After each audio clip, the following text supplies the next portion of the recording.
महादेव। श्री शिवाय नमस्तुभ्यम। आप सभी कमेंट में हर हर महादेव जरूर लिखिएगा। आइए आज का उपाय देख लेते हैं, जो कि शिवरात्रि का महा उपाय है। पौष मास में इस बार शिवरात्रि 29 दिसंबर दिन रविवार को पड़ रही है। साल 2024 की आखिरी शिवरात्रि है पौष मास में। तो आइए शिवरात्रि का उपाय देख लेते हैं। शिवरात्रि के दिन किया गया उपाय पंडित जी बताते हैं कि हर महीने शिवरात्रि आती है, और यदि हम शिवरात्रि के दिन उपाय कोई करते हैं तो हमारी मनोकामना अवश्य पूर्ण होती है। और वह यह भी बताते हैं कि शिवरात्रि के दिन हमें पार्थिव शिवलिंग का निर्माण जरूर करना चाहिए। यदि आप कुछ शिवरात्रि पार्थिव शिवलिंग का निर्माण करके अपनी कोई कामना कहते हैं तो आपकी मनोकामना जरूर से जरूर पूरी होती है। आइए जो उपाय है वह देख लेते हैं कि यह उपाय पार्थिव लिंग का उपाय है। पार्थिव लिंग का आपको निर्माण करना है। यदि आपको लग रहा है कि ज़िंदगी बहुत कष्ट में है, बहुत परेशानी है, मेरी ज़िंदगी में कोई रास्ता नज़र ही नहीं आ रहा है, तब आपको यह पार्थिव लिंग का उपाय जरूर करना चाहिए।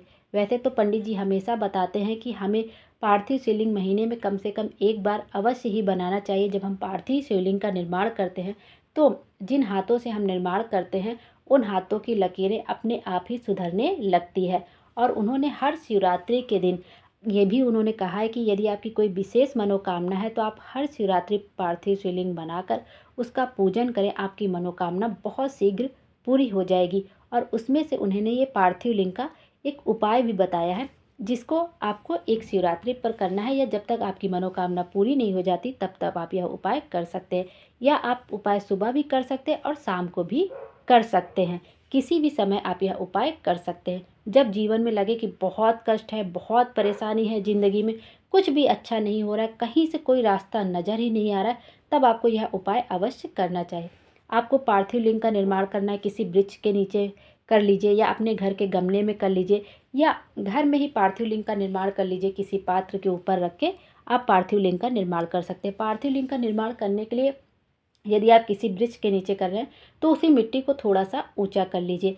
आप ऐसे करके भी पार्थिव लिंग का निर्माण कर सकते हैं। और किसी पात्र में कर रहे हैं तो आप पहले लिंग की आकृति का निर्माण करिए, और नीचे जलाधारी भी आपको अवश्य बनानी चाहिए। यदि आप घर में जैसे किसी थाली के ऊपर, प्लेट के ऊपर आप निर्माण कर रहे हैं, यदि किसी गमले में कर रहे हैं, किसी वृक्ष के नीचे कर रहे हैं, तो आप केवल छोटा सा मिट्टी को ऊंचा भी कर देते हैं, हाथ से केवल लिंग की आकृति भी बना देते हैं, तो वो भी पार्थिव लिंग का ही निर्माण हो जाता है। लेकिन यदि अपने घर में कर रहे हैं, किसी थाली वगैरह पे रख के कर रहे हैं, वहाँ पे पूजन करेंगे, तो आपको पूरा पहले लिंग की आकृति बनानी चाहिए, फिर जलाधारी बनाना चाहिए, उसके बाद पूजन करना चाहिए। अब देखते हैं कि पूजन हमें कैसे करना है पार्थिव लिंग का। हमको चाहिए होगी 5 बेलपत्र, जो कहीं से कटी फटी ना हो, खंडित ना हो, और 1 लोटा शुद्ध जल चाहिए अपने घर का तांबे के पात्र में। अब अगर वृक्ष के नीचे बनाया हो या आपने जहाँ भी पार्थिव लिंग बनाया है, सबसे पहले 5 बेटियों का नाम लेकर, महादेव की 5 बेटियों का नाम लेकर एक एक बेलपत्र आपको शिवलिंग के ऊपर समर्पित करनी है। महादेव की 5 बेटियों का नाम है जया, विषहरा, शामलीबाई, देवतली, देव। और उसके बाद आपको क्या करना है, जैसे आपने जया का नाम लिया, एक बेलपत्र समर्पित कर दी, विषहरा का नाम लिया, एक बेलपत्र समर्पित कर दी, शामलीबाई का नाम लिया, एक बेलपत्र समर्पित कर दी, देवतली का नाम लिया, एक बेलपत्र समर्पित, फिर देव का नाम लिया, एक बेलपत्र समर्पित। और आपको 2 लोटा जल चाहिए। मैंने गलती से 1 लोटा जो जल बोल दिया, आपको 2 लोटा जल चाहिए, और एक देसी घी का दीपक चाहिए। चाहे आप गोल बाती का दीपक प्रज्वलित करिए, चाहे लंबी बाती का प्रज्वलित करिए, वो आपके ऊपर है।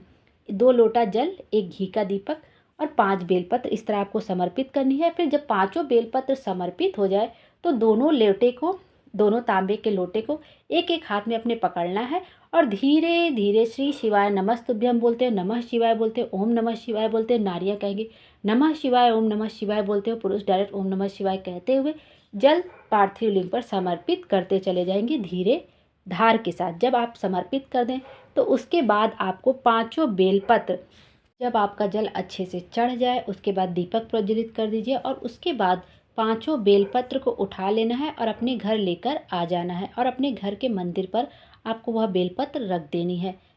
पंडित जी यहाँ तक कहते हैं कि 15 दिन में आपका वो दुख कट ही जाएगा, और यदि बहुत अधिक समय लगा तो 2 से ढाई महीने में आपका वह दुख कटेगा ही कटेगा। इस तरह से आपको पार्थिव लिंग का निर्माण करके शिवरात्रि के दिन आप यह उपाय कर सकते हैं।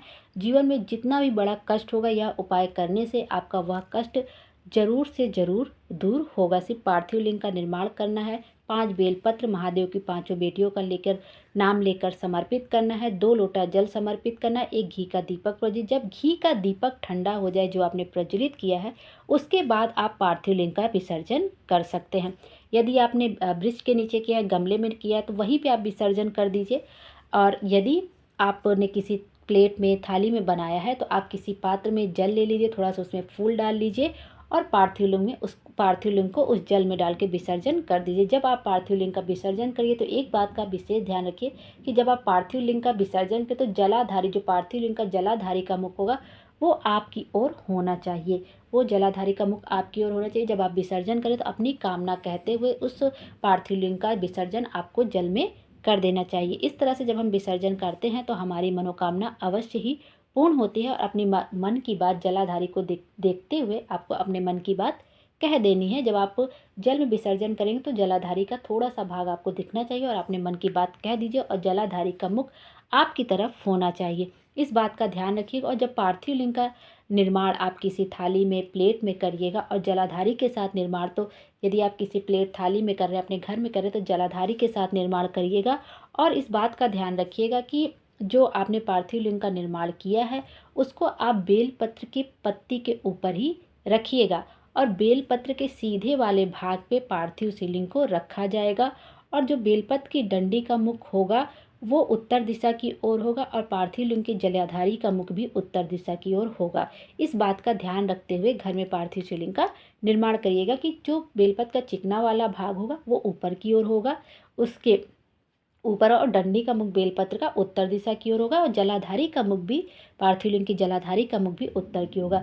यदि आप वृक्ष के नीचे कर रहे हैं, गमले में कर रहे हैं और डायरेक्ट आप केवल लिंग की आकृति दे रहे हैं तो उसमें इतना दिशा का कोई वो नहीं है। लेकिन कोशिश करिएगा कि उत्तर दिशा की ओर हो और आपका मुख उत्तर दिशा करके उत्तरमुखी होकर ही पूजा करें, तो इससे विशेष फल प्राप्त होता है। इस तरह से आप यह उपाय करके देखिए, आपकी जो मनोकामना है वो पूर्ण होगी और जितना भी बड़ा जीवन में दुख चल रहा होगा, कष्ट चल रहा होगा, वो दूर अवश्य होगा।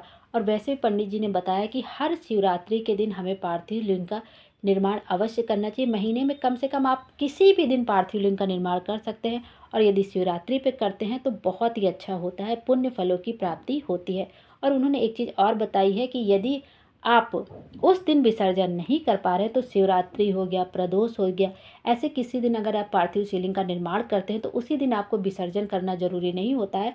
आप अगले दिन पूजन करके भी विसर्जन कर सकते हैं। कुछ विशेष तिथियां होती हैं जिसमें आप रात भर पार्थिव शिवलिंग को रख सकते हैं, दूसरे दिन विसर्जन कर सकते हैं। उसमें एक तिथि शिवरात्रि भी होती है कि आप रात भर भगवान का पूजन कर सकते हैं।